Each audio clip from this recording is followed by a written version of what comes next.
PFC spiritual ప్రేక్షకులకు స్వాగతం. ఈ వారం రాశిఫలాలు పరిశీలిద్దాం.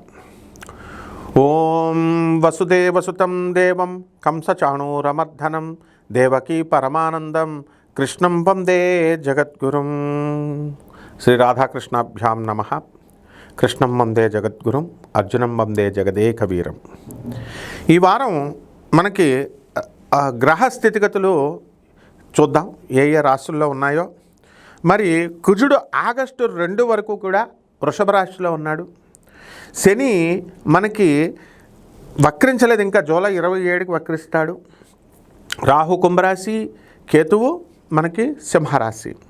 శుక్రుడు జూలై 4నే సింహరాశి ప్రవేశం చేశాడు. అదేవిధంగా ఈ యొక్క గురుడు కర్కాటక రాశి, రవి వచ్చేసరికి జూలై 16 నుంచి మనకి ఈ యొక్క కర్కాటక రాశిలో ఉన్నాడు. ఇకపోతే బుధుడు జూలై 22 నుంచి కూడా కర్కాటక రాశిలో ఉన్నారు. దీన్ని బట్టి ద్వాదశ రాశుల వారికి అందరికీ కూడా ఒక్కొక్క రాశి వారిగా ఏముందో ఎలా ఉంటుందో ఈ వీడియోలో చూద్దాం.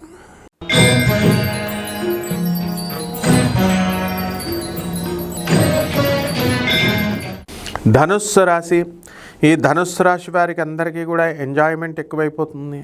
ఈ వారం అంతా కూడా మీకు అనవసరమైనటువంటి స్నేహితులతో ఫోన్లో సంభాషణలు ఇవి చేసుకుంటూ మీ టైం అంతా మీరు వేస్ట్ చేసుకుంటారు.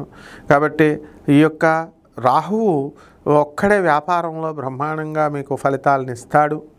కిరాణా షాపు వ్యాపారాలు, హోల్సేల్ వ్యాపారాలు, బట్టల దుకాణాలు, అలా అన్ని రకాల వ్యాపారాలు కూడా మంచి లాభాలను ఇస్తాయి. మీడియా రంగంలో ఉన్నటువంటి వాళ్ళందరూ కూడా బ్రహ్మాండంగా మీరు ప్రమోషన్స్ రావడం అనేటటువంటిది జరుగుతుంది. అలాగే దూరపు ఊర్లు మీరు ప్రయాణాలు చేస్తారు. దూర ఊర్ల నుంచి మీరు వచ్చి ఇక్కడ పనులు అనేటటువంటివి మీరు పూర్తి చేసుకోవడం అనేటటువంటివి జరుగుతాయి. అలాగే ఉపాధ్యాయ వృత్తి, పౌరోహిత్య వృత్తి, ఈ యొక్క వృత్తుల్లో ఉన్నటువంటి వాళ్ళకందరికీ కూడా రాణింపు అనేటటువంటిది ఉంటుంది. అయితే అర్ధాష్టమ శనిగ్రహ ప్రభావం వలన మెకానికల్ ఇంజనీర్లు, ఈ యొక్క ఇనుము సంబంధించినటువంటి వ్యాపారాలు చేస్తున్నటువంటి వాళ్ళు కొంచెం ఆలస్యంగా లాభాలు పొందడం అనేటటువంటివి జరుగుతాయి. అలాగే చేపల రొయ్యల చెరువులు, వ్యవసాయాలు ఇవన్నీ కూడా చేసేటటువంటి వాళ్ళకి ఇంకా మాకు పుంజుకోలేదండి లాభాలు అని అనుకుంటూ ఉంటారు.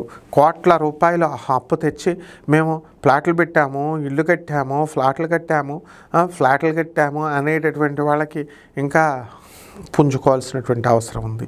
రియల్ ఎస్టేట్ రంగంలో ఉన్నటువంటి వాళ్ళందరూ కూడా ఇంకా మాకు నోటి దగ్గరకు వచ్చి ఆగిపోతుందండి అనేటటువంటి వాళ్ళకి ఇంకొంచెం ఈ వారం కొంచెం ఎంకరేజ్మెంట్గా ఉంటుంది. పరిహారాలు మనకి ఈ యొక్క శనీశ్వరుడికి మాత్రం చేయాలి.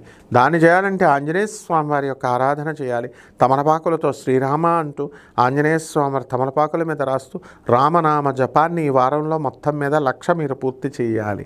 అప్పాల దండలను మీరు వేసి, అప్పాల దండలతో, అంటే విగ్రహానికి వేయడం కాదు, ఆ విగ్రహం దగ్గర మీరు ఇంట్లో పూజామందిరంలో మీరు ఆంజనేయ స్వామి వారి దగ్గర పెట్టుకున్నవన్నీ కూడా ఒక దండకి ఎన్ని గారెలు వస్తాయో అన్ని అప్పాలు కూడా మీరు పేదవారికి పంచాలి. అంతేకాకుండా మీరు చక్కగా ఈ ఇంట్లో మీరు వేప చెట్టును పెంచాలి, వేప చెట్టును వేయాలి. ఈ రకంగా చేస్తే మీరు ఇల్లులు కట్టుకున్నప్పుడు మీ పూర్వీకులందరూ కూడా చెట్లని మీరు ఎలాగైతే నరికేసి పారేస్తారో అవి చెప్పిస్తాయి. మీ పక్కింటి వాళ్ళు కొమ్మలు వస్తున్నాయని తేరగా వచ్చినాయని చెట్లు నరుగుతారు కదా, అవి చెప్పిస్తాయి అనమాట. మీ ఇంట్లో వాళ్ళకందరికీ కూడా యాక్సిడెంట్లు ఇవన్నీ అవడానికి కూడా అదే కారణం, శాపాలే. పరిహారాలు చేసుకోండి. అందువల్లనే దీన్ని రూపాయి ఖర్చు లేకుండా మొక్కలేయండి, బ్రహ్మాండంగా ఉంటుంది. శుభమస్తు.